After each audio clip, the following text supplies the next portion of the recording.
Hi, and welcome to session 3. Today, what I want to do is talk with you a little bit about the literary analysis assignment.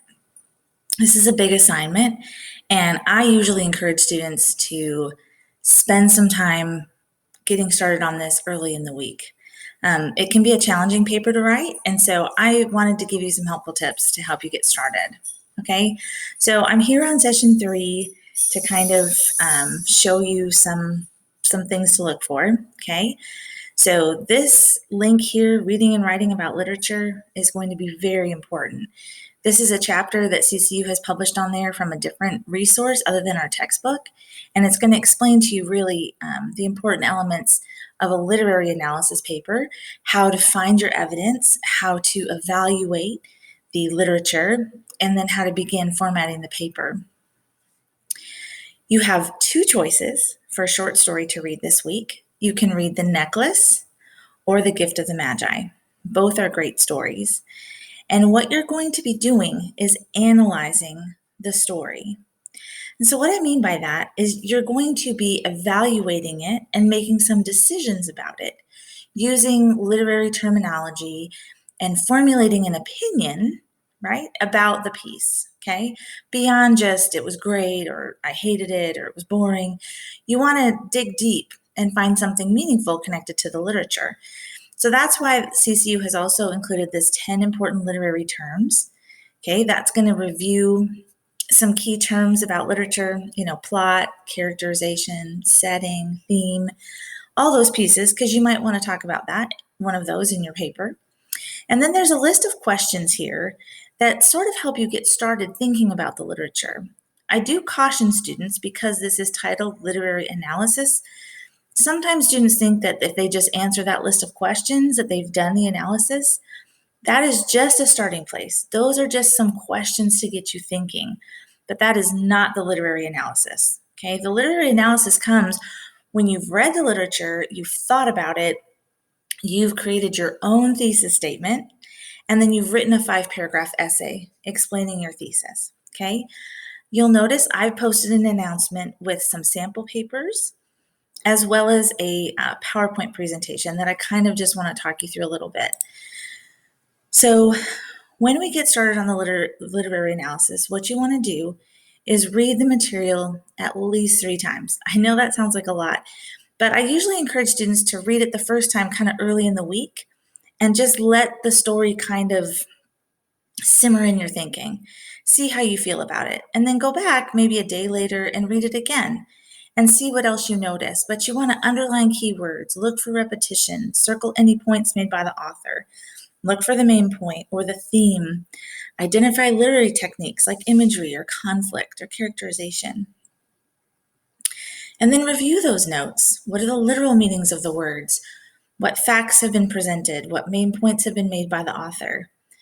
And then you want to start to organize your notes. Okay, what patterns do you see? What do you notice that you keep going back to?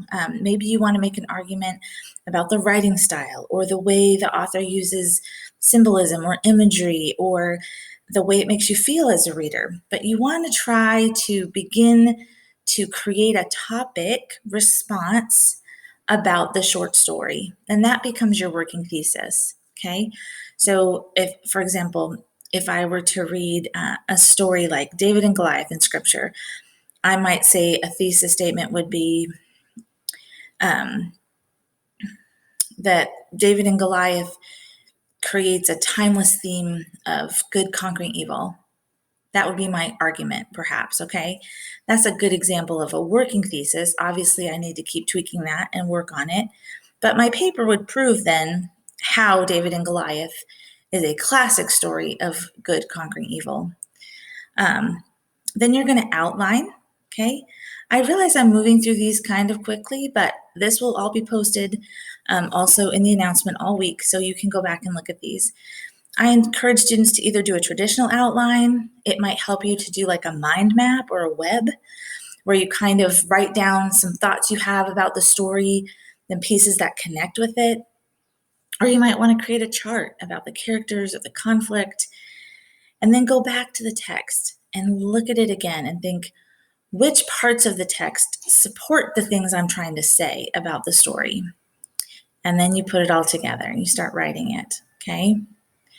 You want to cite the text as you go through, and of course, proofread. So I have given a specific example here, and this is kind of what I wanted to show you a little bit. In our CCU has given us a text to think about this week. It is a beautiful psalm, of course, Psalm 23, which means song. It's a Hebrew song or a poem, right? So it qualifies as literature. And so what I've done is I've walked through that psalm to give you an example of the process I went through to write a literary analysis of Psalm 23, okay? So here's the psalm. Of course, you're familiar with it. Beautiful psalm. And here are the notes I took, okay? So I read through it 3 times, and I've sort of color-coded my notes, okay? So the pencil is the first time I read through. The blue represents the second time, and the red are the kind of notes I made the third time. So you're going to see that I've really annotated it, right? I've added a lot of thoughts. What do I think about it? What words stand out to me? What kind of pieces can I pull from it? And on my first reading, then I'm going to give you my thoughts. For example, I'm going to say is David, because I learned that from looking at who the author was in scripture. Shepherd, what's a shepherd? A shepherd takes care of the sheep. Want, and I'm going to define that. In the 18th century, that could mean need, right? Not just like how we think of it today. So used in some translations, shall not want. I underlined makes, leads, guides, meaning that God is the one in control. So God makes him lie down, leads him, guides him. Rod and staff comfort me. Control can also mean protection. So all of these notes are going to show you sort of how I really thought about the literature over several days, okay? And then I started to organize those thoughts into an outline. And I had a working thesis. I decided that remember, this is the part where I'm going to say what I think David used poetic language in his everyday circumstance to recognize that God is his protection, his assurance, and his promise of eternity, okay? That's just a working thesis. It's not perfect yet. And so here's kind of my outline I came up with. That God is his shepherd, that there's promise of fear and difficulty, but there's also an eternal perspective. Okay, so this is the outline I kind of used to get started when I was going to start writing it. Okay, then I went back and got support for each of those, and then I started writing the paper. I really hope that you're going to take time to look through these notes in this process, particularly if this feels a little bit challenging for you, because I definitely want you to see how the process works. It can be challenging, but it's also very rewarding. And I really do want to see your thinking. There's not going to be a right or wrong answer to this. I don't go into these assignments thinking you should think about the literature a particular way or read it in a particular way. I want to know what you think. So if you form an argument and you support it from the text, you're going to be good to go.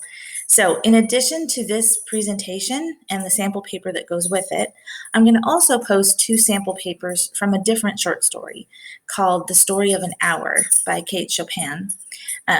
That's from previous sessions of this course, and that's not one of your options for story this time.